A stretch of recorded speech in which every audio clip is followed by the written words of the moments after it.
Bonjour, dans cette deuxième vidéo, on va voir comment établir le tableau de signes pour une expression, produit. Le but en fait c'est de résoudre des inéquations, donc de résoudre des problèmes. Alors, on va repartir un peu sur ce qu'on avait vu dans la première vidéo, c'est-à-dire que d'abord on regarde quand est-ce que chaque valeur du produit s'annule. En fait, on essaie de faire comme si on traitait le tableau de signes de 2x plus 6 et celui de moins x plus 1. Donc on résout 2x plus 6 égale 0, ce qui fait donc 2x est égal à moins 6.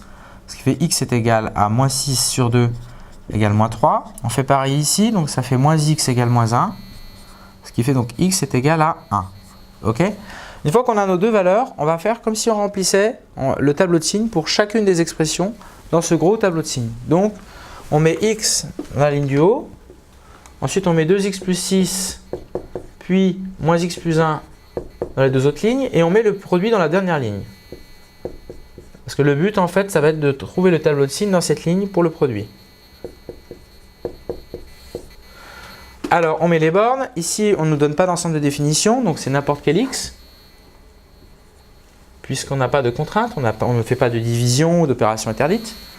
Ensuite, on marque les valeurs pour lesquelles, du coup, ça s'annule. Donc, 2x plus 6, lui, il s'annule pour moins 3. Donc, 2x plus 6 s'annule pour moins 3. Et moins x plus 1 pour 1. Donc, on va les mettre dans l'ordre. La plus petite, c'est moins 3. Donc, on met moins 3 ici, 1 ici.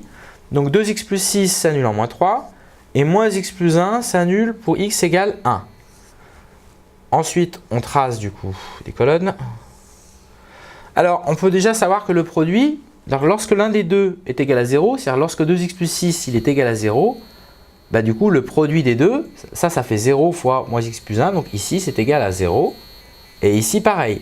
Lorsque l'un des deux, c'est-à-dire moins x plus 1, donc dans le deuxième cas, est égal à 0, ça nous fait donc 0.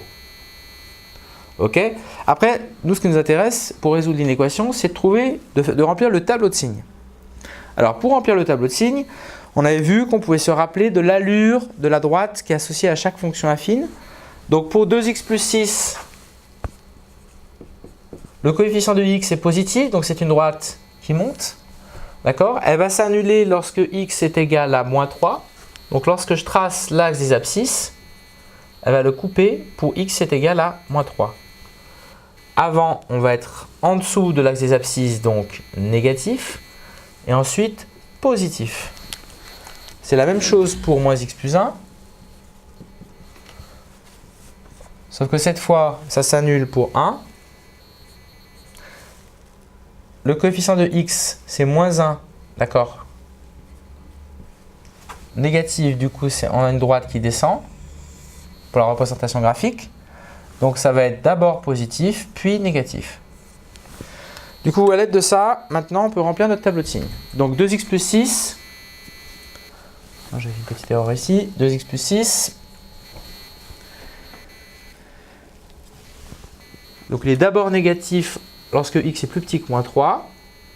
Puis, lorsque x est plus grand que moins 3, positif.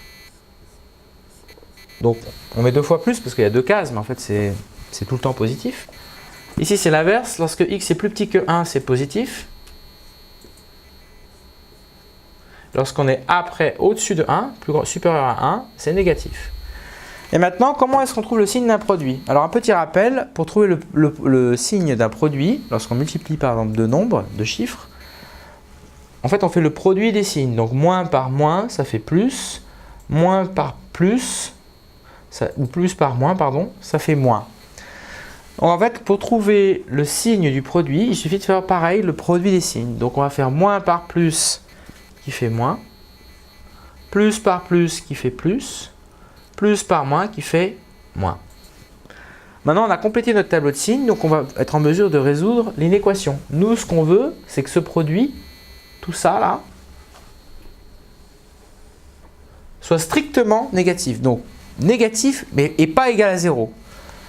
Donc ici, c'est négatif. D'accord ? Et on ne doit pas être égal à 0, c'est-à-dire qu'on ne doit pas prendre la valeur moins 3 et on ne doit pas prendre la valeur 1 pour lesquelles le produit égale 0.